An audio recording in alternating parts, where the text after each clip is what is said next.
Assalamualaikum warahmatullahi wabarakatuh. Bismillah, alhamdulillah, wassalatu wassalamu ala rasulillah wa ala alihi wa sahbihi wa man walah, amma ba'd. Sahabat muslim, jumpa kembali di channel Musisi Pensiun, channel inspiratif, motivatif, ada juga Ruqyah Syar'i, dan saya akan berbagi apa saja yang bermanfaat bagi kaum muslimin selama itu selaras dengan syariat Islam. Sahabat muslim, spesial, gua ketemu lagi setelah 2 tahun YouTube kemarin bersama yang tidak asing lagi, nasyidnya selalu ente tunggu-tunggu, dan sebenarnya yang dengerin dia wah jutaan, mungkin 20 juta kali ya nasyidnya. Oke, kita sapa dulu. Assalamualaikum warahmatullahi wabarakatuh. Waalaikumsalam warahmatullahi wabarakatuh. Gimana kabarnya Kang Riki Asbo? Alhamdulillah, ana bikhair. Alhamdulillah. Oke, haluka anta ya. Alhamdulillah. Alhamdulillah. Oke, sahabat muslim. Nah, ini antum sudah tidak asing lagi dengan beliau nih. Dia menggarap nasyid-nasyid yang sangat menyentuh, nasyid-nasyid yang sifatnya dakwah, dan itu dia mengerjain sendiri, suara-suaranya dia sendiri, otak-atik dia sendiri, ya udahlah, dia memang udah ahlinya, memang bidang ahlinya di situ gitu ya. Oke, sahabat muslim, cuman hari ini kita nggak akan ngomong nasyid ya, hari ini kita nggak akan ngomong nasyid, hari ini begini sahabat muslim. Di episode antum silahkan scroll itu ya di YouTube Ana Musisi Pensiun, antum lihat ke bawah bagaimana waktu itu sekitar 2 tahun lebih yang lalu Ana wawancara sama dia kan, waktu itu perjalanan hijrah dia dan lain-lain, antum silahkan selidiki di sana. Nah, kemudian sekarang progres hijrah beliau ini yang luar biasa, yang itu saya mau coba telusuri, eksplorasi lebih tinggi. Kang, begini, Ana dengar antum nih bikin pesantren. Ya, alhamdulillah. Gimana tuh? Alhamdulillah. Pesantren di mana? Dan pesantren apa dan di mana gitu? Ya, pesantrennya tadinya di Megamendung, Bogor. Jadi alhamdulillah ana dikasih kepercayaan untuk mengelola masjid. Jadi masjidnya dibangun dana donatur 4 tahun kosong. Karena masjid, karena memang lokasinya di pelosok banget, bukan di pelosok ya. Jadi jauh dari pemukiman. Si masjid deh. Masjid itu, alhamdulillah karena pengurusnya melihat anak dan beberapa teman-teman ya dianggap mampu, dan dikasih kepercayaan mengelola itu masjid sampai kira-kira setahun, santri sekitar 35. Kemudian kita sepakat qadarullah ya, waktu itu ada longsor.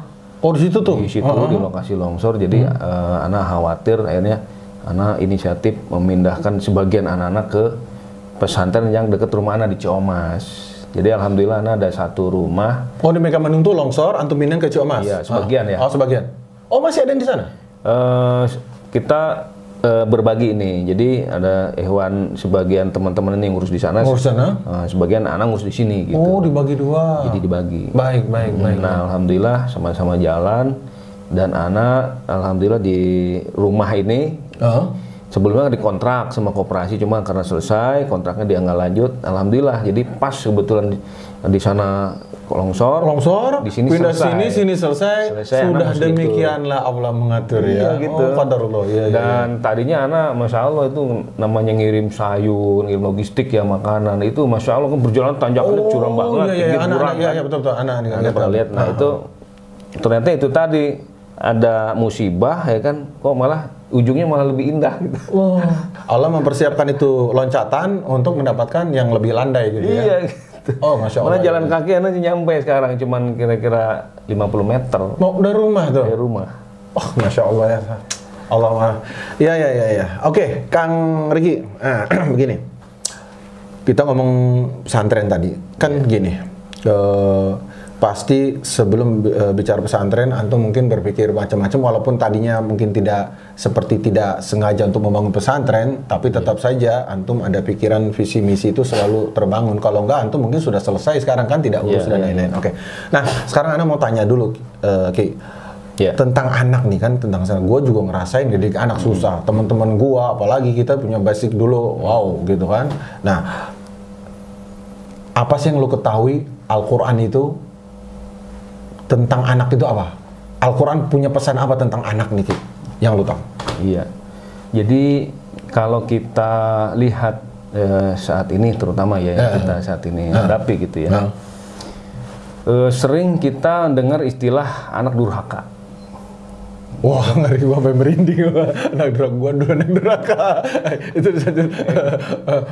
Anak durhaka. Anak durhaka. Ya kan banyak sekarang kita lihat kasus banyak berita gitu kan anak durhaka. Aduh, iya. Ada sampai anak mohon maaf ya sampai ngebunuh orang tua gara-gara nggak dibeliin motor. Wah, iya. Ya kan iya, itu betul. parah kalau itu udah paling parah dah. Subhanallah. Ya kan? Anak durhaka. Tetapi jarang sekali kita dengar istilah orang tua durhaka. Oh. Oke, menarik. Cuman gue belum nangkep banget ya. Ayo, terus gimana? Orang tua durhaka. Ya.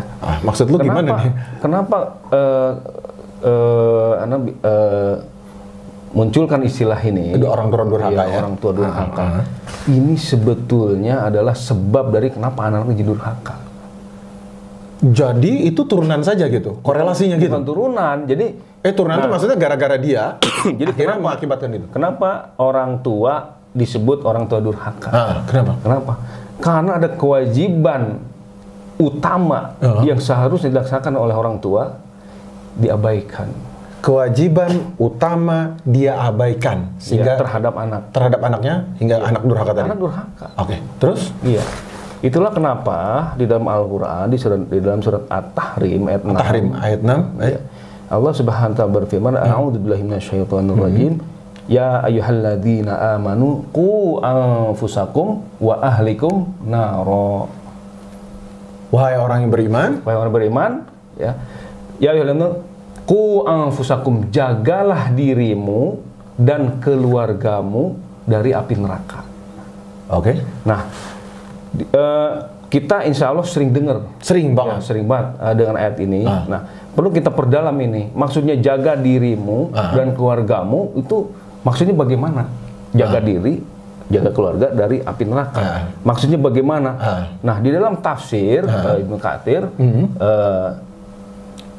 Ali radhiyallahu anhu dia menjelaskan tentang yang dimaksud qu anfusakum wa ahlikum naro ini maksudnya adalah adibuhum wa allimuhum bi ilmiddin.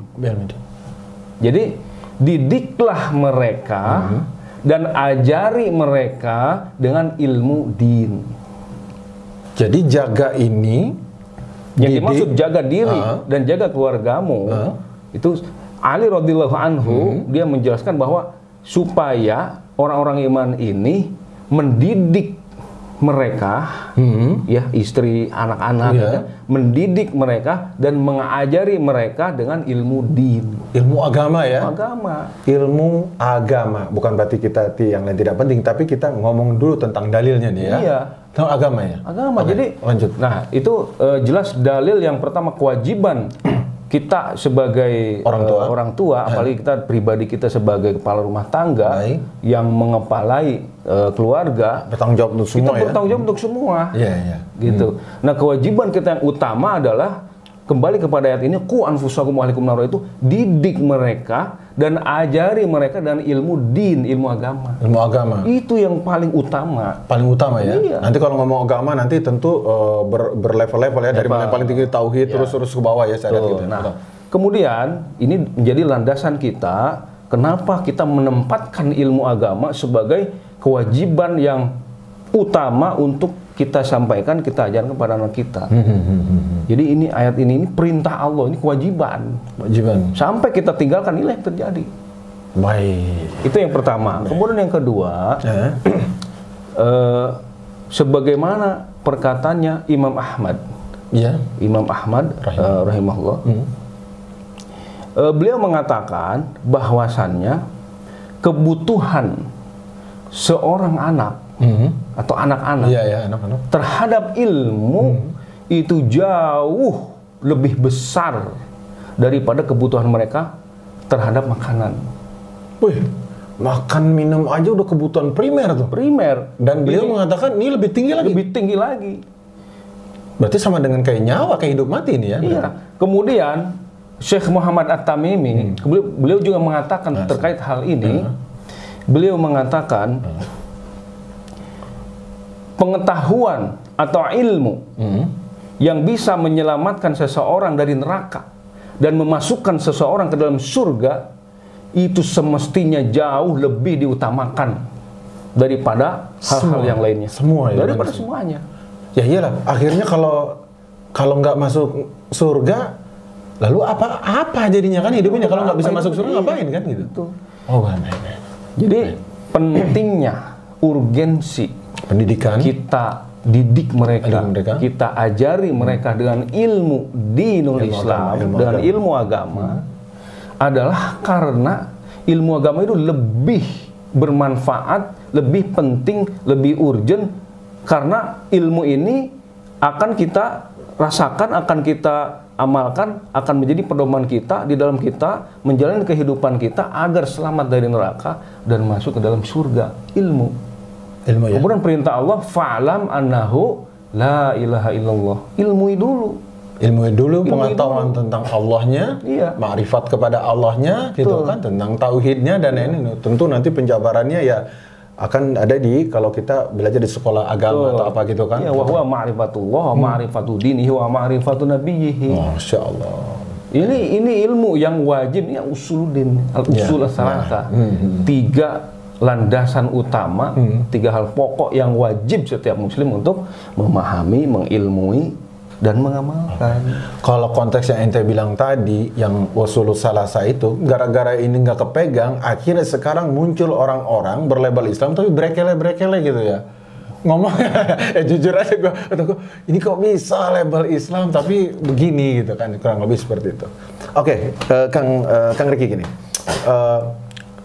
agak mungkin masih ada hubungan gini. Lalu ini masih udah masuk sih rambu-rambu pendidikan anak dalam Islam tadi, ajari dia tentang ilmu agama. Ada tambahannya lagi nggak tentang rambu-rambu pendidikan anak nih? Di dalam kita mendidik anak-anak, ya kan. Jadi pertama kita harus pahami dulu, kita harus sadari dulu bahwa kewajiban setiap kepala rumah tangga, kewajiban setiap pemimpin rumah tangga adalah mendidik mereka dan mengajari mereka dengan ilmu agama. Ini harus kita sadari dulu, gitu. Garis bawah ya itu. Jadi ini lebih penting, sebagaimana kalau kita renungkan ya kan, pasti kita sebagai kepala rumah tangga akan merasa sedih ketika kita menemui anak-anak kita nggak bisa makan. Oh iya Pak. Ya kan, istri kita, anak kita nggak bisa makan, gitu ya. Kelaparan. Apalagi kita punya bayi nggak bisa minum susu. Aduh. Mau minum susu, ibunya nggak keluar susunya karena nggak makan. Masya Allah. Kebayang nggak? Bagaimana itu kita susahnya kita hati kita, ya kan? Baik. Tapi ketika kita kembali kepada dalil ini, ku anfusukum ahlikum naro. Jadi kemudian ucapan para imam-imam ahli ilmu, ya kan, para ulama salafus soleh, salaful ummah, mereka mengatakan justru ilmu lebih penting daripada makan. Kenapa? Karena ilmu ini jauh lebih akan menyelamatkan mereka daripada sekedar makan atau mungkin urusan-urusan lain. Justru kita harus merasa sedih, merasa prihatin, merasa susah kalau sampai anak-anak kita tidak dibekali, tidak diberikan, tidak diajari, tidak dididik dengan ilmu agama. Subhanallah. Jadi inilah ruh paling utama pembicaraan kita hari ini, tuh ruh paling pertamanya ini, pendidikan tentang anak seperti itu. Oke, tentang rambu-rambu tadi juga masih seperti ini kurang lebih ya. Jadi, kemudian bicara mengenai rambu-rambu, ya batasan-batasan, tentu saja karena ini adalah dalam koridor kita menjalankan perintah Allah. Kita adalah melaksanakan ibadah, ya kan? Tentu saja ibadah itu syaratnya kan 2, ya kan? Yang pertama al-ikhlas, kemudian yang kedua mutaba'ah, ittiba' sunnah. Nah, ini rambu-rambu yang harus kita ikuti. Bagaimana kita menjalankan kewajiban kita ini di dalam mendidik anak-anak, mengajari mereka. Pertama, niat kita harus betul-betul dimurnikan, betul-betul yarjuna rahmatahu wa yakhufuna adzabah. Semata-mata kita ingin mengharapkan ridhonya Allah, rahmat Allah, ingin terhindar dari siksanya Allah. Masya Allah. Kunci banget ini ruh banget, nyawa banget. Iya. Ini rambunya. Jadi kita yang pertama harus betul-betul ikhlas, betul-betul murni kita hanya mengharapkan ridhonya Allah. Ridho Allah. Cari wajah Allah saja. Rahmatnya Allah, mengharapkan ampunannya Allah, mengharapkan petunjuk dari Allah, mengharapkan keselamatan dari Allah. Bukan besaran gaji, bukan levelan jabatan. Hanya Allah yang ada dalam hati kita. Masya Allah. Kalau yang lain mah efek-efek aja, imbas saja ya. Itu akan mengikuti. Masya Allah. Itu akan mengikuti. Itu udah janji Allah ya? Itu. Ya pasti. Wa man awfa bi ahdi minallah. Dan siapa yang lebih menepati janji daripada Allah. Sebagaimana ya kan dalam surat Tolak ayat 2 dan 3, wa may yattaqillaha yaj'al lahu makhrajan wa yarzuquhu min haitsu la yahtasib. Sahabat muslim, percaya iya cek Al-Qur'an gitu. Jadi rambu-rambunya tadi, pertama ikhlas semata-mata mencari wajah Allah. Yang kedua tadi sedikit silakan itu mutabah tadi, ittiba sunnah, ittiba rasul. Kita mengikuti praktek, mengikuti ajaran, mengikuti pemahaman yang diajarkan oleh Rasulullah SAW dan para sahabat serta tiga generasi awal ini. Dalam konteks aplikasinya gitu ya. Iya betul. Kita ikuti bagaimana mereka mendidik anak-anaknya. Kalau mereka sudah sukses dengan gini, nggak usah kita bikin formula ini. Nggak perlu kita ngomong sampai ngikuti istilah, ada contoh ini anak sharing. Baik. Ada dalam satu ilmu yang dipakai oleh banyak orang-orang pendidik sekarang ini. Iya, betul. Jangan gunakan kalimat jangan. Oh iya, itu kemarin ramai broadcast kan, jangan. Dia kan jangan begini, nggak boleh. Kita harus positif. Quran ngomong. Akhirnya apa? Amar ma'ruf doang, nahi mungkarnya mana? Iya, kagak ada nahi mungkar. Padahal Allah sudah perintah, wal takum minkum ummatun yad'una ilal khair wa ya'muruna bil ma'ruf wa yanhauna 'anil munkar. Temenang jadi ayatnya. Akhirnya ya positif nggak bisa. Harus ada larangan jelas-jelas. Nggak boleh mencuri, jangan berbohong, jangan zolim, jangan berzina, jangan melakukan pergaulan bebas, jangan ikhtilat. Itu jelas dalam agama ini pagar. Bro, mantar rocker bisa begini, lu harus bisa. Masya Allah, ini luar biasa. Belajar ini. Ya, artinya kita harus semangat kan seperti itu. Oke. Baik, Kang Riki, Masya Allah ya. Oke. Sekarang kita masuk agak spesifik ke arah apa yang sedang antum kerjakan tentang pesantren ya. Oke, dalam konstelasi sekarang, kontestasi itu artinya persaingan, ada lembaga-lembaga umum ya, pendidikan umum menawarkan, sekolah di sini aja nih, nanti segini gini, nanti dapat level sini langsung kerja dan lain-lain kan seperti itu tuh gitu. Menurut ente posisi pesantren bagaimana di tengah kancah global seperti ini? Menurut ente gimana? Ya, jadi kembali lagi kepada niatan awal. Niatan awal kenapa anak pribadi ya? Kenapa anak pribadi berkiprah di bidang pendidikan? Seperti kita ketahui saat ini, kita hidup di zaman di zaman di mana ulama diangkat, ilmu diangkat, ya kan? Sehingga inilah yang terjadi. Sebagaimana sabda Rasulullah SAW, akan datang satu zaman, ya kan, di mana orang yang amanah dia dianggap khianat, orang khianat dianggap amanah. Kemudian banyak orang yang berbicara padahal dia tidak mengerti urusan agama. Roibidoh. Jadi inilah zaman di mana kita banyak diliputi oleh syubhat dan syahwat. Ya kan, syubhat ini udah pekat banget. Parah ya, saking parahnya. Satu amalan yang sangat dibenci oleh Allah Subhanahu sampai Allah Subhanahu wa taala tidak mengampuni dosa ini. Syirik. Apa itu? Syirik, ya kan? Syirik ini udah jadi gaya hidup kayaknya. Jadi gaya hidup, bahkan jadi kebutuhan. Sampai-sampai orang yang mengaku muslim nggak tahu bahwa itu syirik. Jadi falsafah lagi. Ya. La haula wala quwata illa billahil aliyil azim. Benar-benar. Jadi kenapa anak berkiprah di bidang pendidikan ini? Anak ingin menyelamatkan diri anak pribadi satu. Ya, karena lu bakal ditanya kan, gua ditanya, lu ditanya. Iya. Pasti ketika kita sudah mengetahui pentingnya ilmu agama. Sebagaimana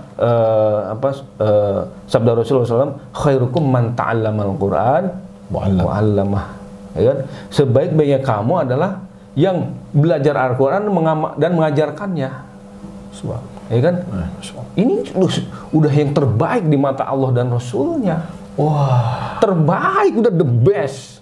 Level karir terbaik di mata Allah dan Rasulnya apa? Khairukum man ta'allamal Qur'an wa 'allamah. Sebaik-baiknya kamu ada yang belajar Al-Quran mengajarkannya. Jadi kalau kita itu kembali kepada agama, standar-standar itu menjadi jelas ya. Kerja kita, lari kita, keringat kita juga nggak akan sia-sia karena kita punya standar jelas tadi ya.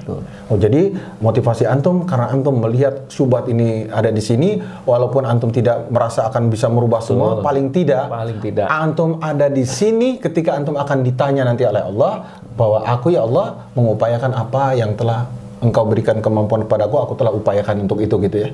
Jadi artinya posisi pesantren ini antum tetap mengusahakan bagaimanapun keadaan gelapnya, bagaimanapun susahnya, bagaimanapun dia seolah-olah kalah persaingan, antum tidak akan gentar untuk terus. Ya, jadi kita tidak melihat persaingan.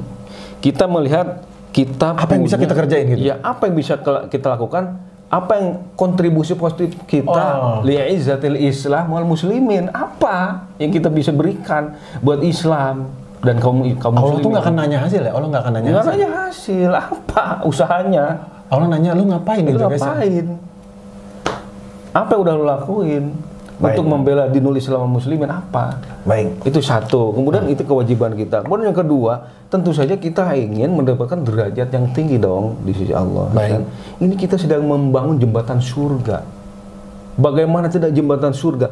Ilmu yang diajarkan baik itu oleh kita atau para ustadz-ustadz kita, para musyrik kita kepada para santri, setiap hurufnya satu kebaikan sehingga menambah keimanan mereka, menambah keyakinan mereka, ketakwaan mereka, menambah kekhusyuan mereka dalam beribadah. Ini menjadi pahala yang mengalir terus. Kita mati, dia masih jalankan. Masih jalan. Inilah investasi terbesar di alam dunia sampai kiamat. Allahu Akbar ya.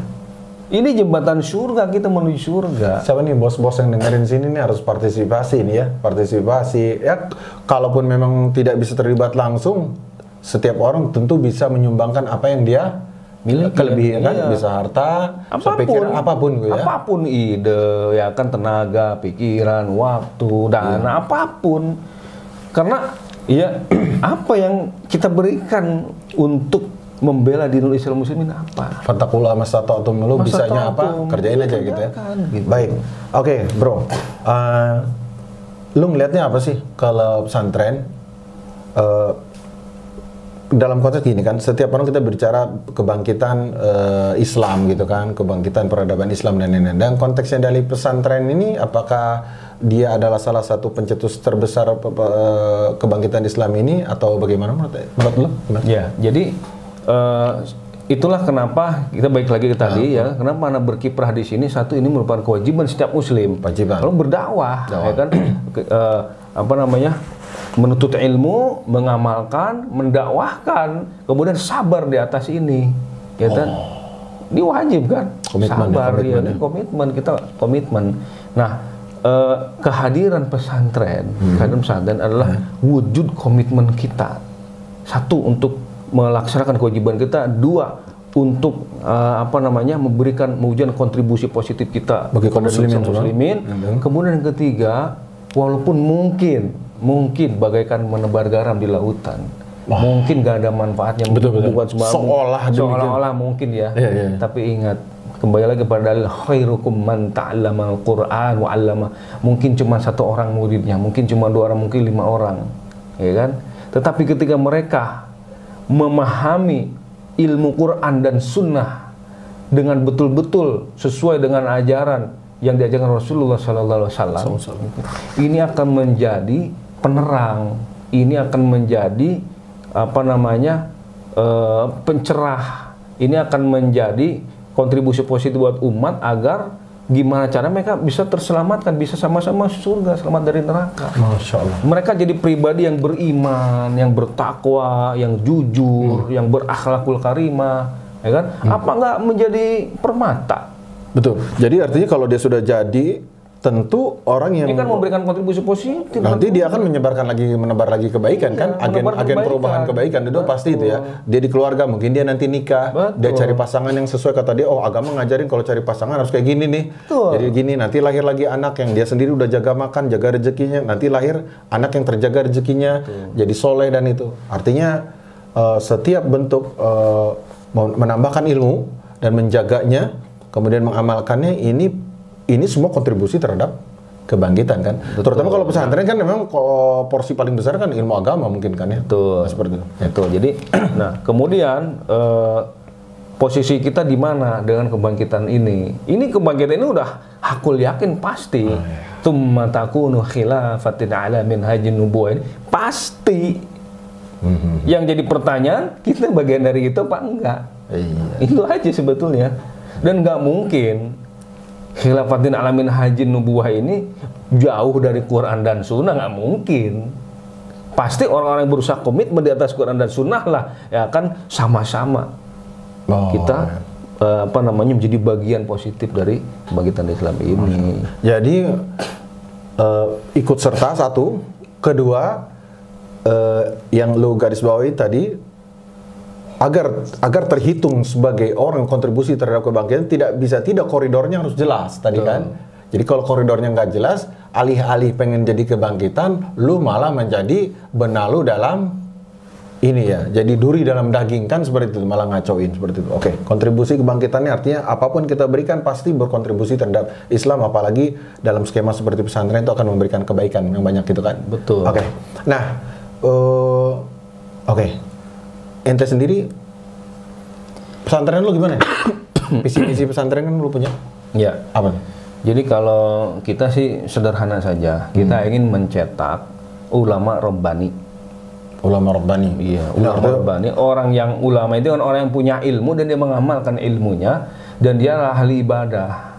Ulama kata para ulama sebenarnya ulama orang yang takut kepada Allah. Bukan? Ilmunya itu membuat dia takut pada Allah. Ulama tuh ya? Ulama.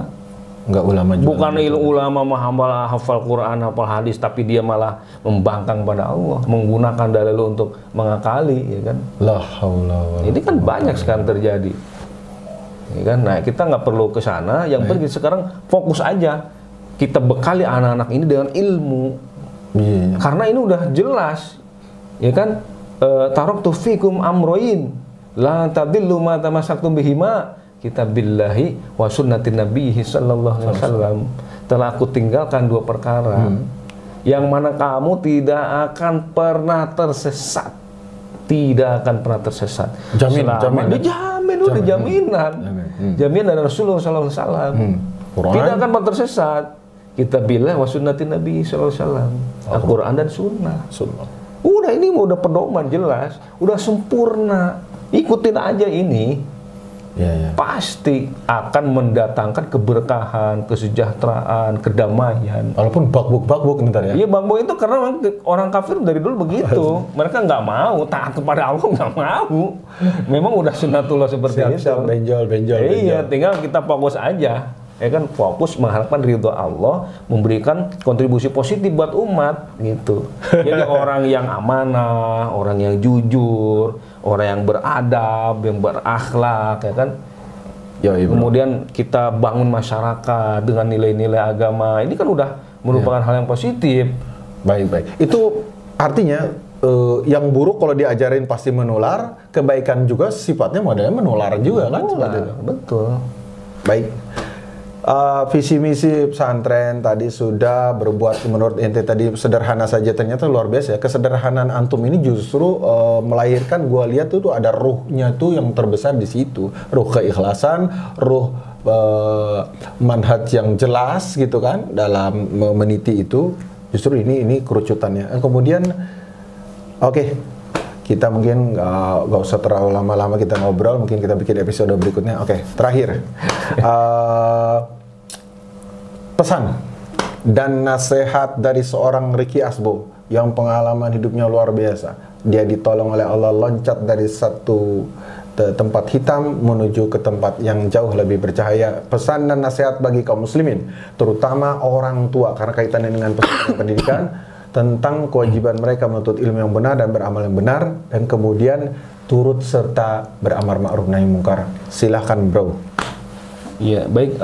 Insya Allah Ana sedikit sharing aja ya. Sharing bahwasannya kita ini hidup di zaman yang penuh fitnah.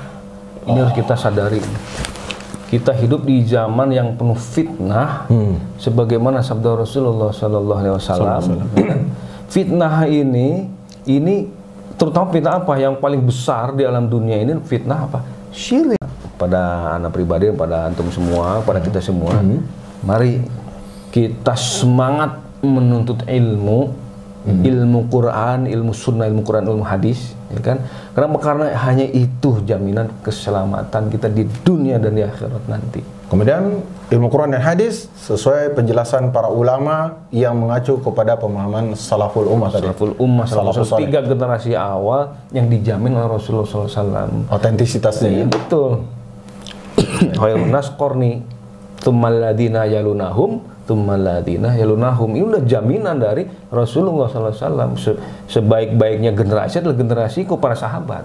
Baik. Kemudian orang-orang setelah sahabat, tabi'in. Kemudian setelah tabi'in, tabi'in. Udah 3 generasi awal ini yang dijamin. Maka ikutin saja udah. Pemahamannya, prakteknya selesai. Sederhana aja. Sederhana, sesederhana itu. Lu nggak usah variasiin sana sini, nggak usah berfilsafat sana sini, nggak usah ngerancang bentuk ibadah sana sini. Yang wajib dan sunnah aja banyak, lu bikin lagi yang aneh kan kayak gitu.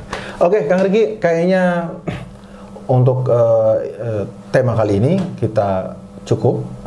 Mungkin kita akan bikin tema-tema berikutnya, obrolan-obrolan menarik bersama. Mungkin gua akan datengin banyak-banyak mantan-mantan musisi yang ahli ekonomi, ahli apa, cuman mungkin banyak musik. Oke, sahabat muslim, demikian pertemuan kita kali ini bersama mantan rockers yang kemudian membuat pesantren dan kemudian juga berdakwah, dan semoga beliau diberikan istiqomah dan mati dalam tauhid, mati dalam keadaan husnul khatimah di keluarganya, dan juga mereka semua yang dekat dengan mereka, dengan juga saya, kita juga semua. Demikian, semoga bermanfaat. Barakallahu fikum. Wassalamualaikum warahmatullahi wabarakatuh.